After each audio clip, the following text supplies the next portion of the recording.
akár éles helyzetben az élete múlhat, hogy ezt tudja vagy nem tudja. Jó, tudom, ezt most azt mondják, hogy ez mégis egy airsoft, meg egy hingli dolog. Én persze nem így veszem. Hát én azt mondom, ha megtanulod és megtöltsz vele energiát, időt, hogy akkor jól csinálod. Akkor tényleg életű legyen. Veled a kapuitanya is. Jó, föl is álltok fiúk. Jó, álltok föl. Jó, egy-két lövész pozíciót hogyan lehet lőni egyébként. Tehát egymás vállán, tudod, stb. Ilyen dolgokat. És megmutatik azokat, hogy milyen lövész pozíciók vannak, amikor az a helyzet, hogy nem csak úgy, hogy föltámadnak, mehet a páros, mindegy, ahogy gondoljátok, rátok bízom.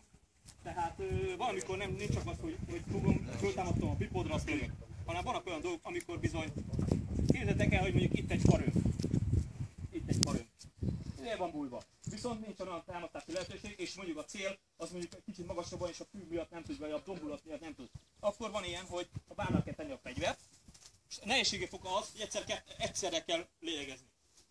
Tehát nem olyan egyszerű dolog, hogy elsőre blikre, egyszer kell lélegezni, és egyszerre kell az egészet csinálni. Ez egy nagyon összeszokott dolgot kell csinálni. De tudok kézzel jelezni neki. Igen, ráüt a válla, hogyha most vagy valami. Tehát megszorítom, és akkor tudja, hogy megtartja.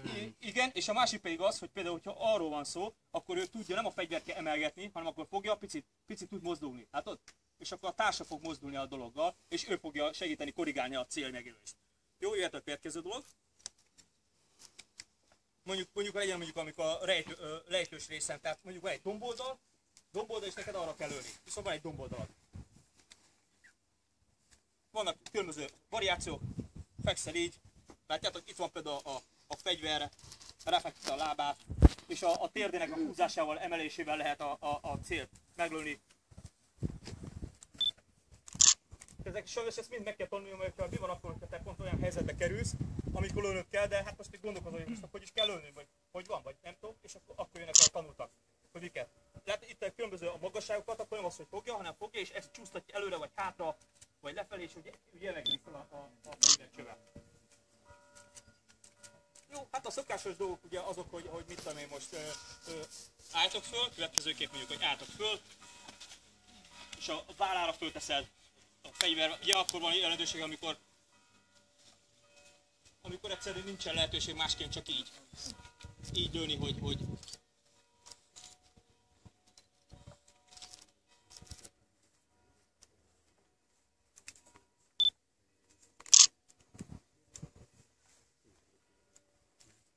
eléggé emberpróbáló körülményeiként ezek, tehát azért nem olyan egyszerű történet így első vétre a dolog.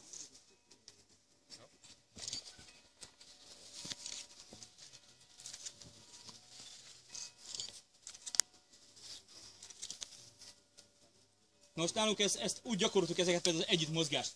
Látjátok, ezt úgy gyakoroltuk, nem tudom, talán meg is van a kép valakinek, ugye, nem tudom, kivett részt benne, hogy volt egy nagyon szép kis oszlop, elején meg a végén egy nagy vödör víz, és egyszerre kellett mozogni. Úgy kellett mozogni, hogy nehogy kifolyjon a víz. Az más kérdés, hogy mivel több víz volt benne, ezzel a végén egy okuba öntöttük. De a lényeg az, hogy megszokni azt, hogy úgy kell egyszerre mozogni, hogy a víz nehogy kifolyjon. Ugye közben volt egy nehezítés, hogy le kellett neki dugolnia azzal a teli vízzel, stb. Vödörrel, úgyhogy nagyon nehéz feladat egyébként, meg kell, hogy mondjam, nagyon nehéz feladat ezt jól csinálni, úgyhogy tényleg az egységesen menjen az egész. Csinálunk egy leszakadást, jó? Jó, és akkor most csináltak egy leszakadást. Jó, leszakadás! És megy, hátra megy, ő fedez. Gyere! És körülbelül így néz ki, hogy amikor visszavonásra gyorsan kell, mert égető a helyzet és nincsen más lehetőség, akkor el kell tűnni. Akkor jön a nyúlcipő és föl kell venni, és akkor el kell tűnni, nincs más hátra. Úgyhogy körülbelül ennyi, jó?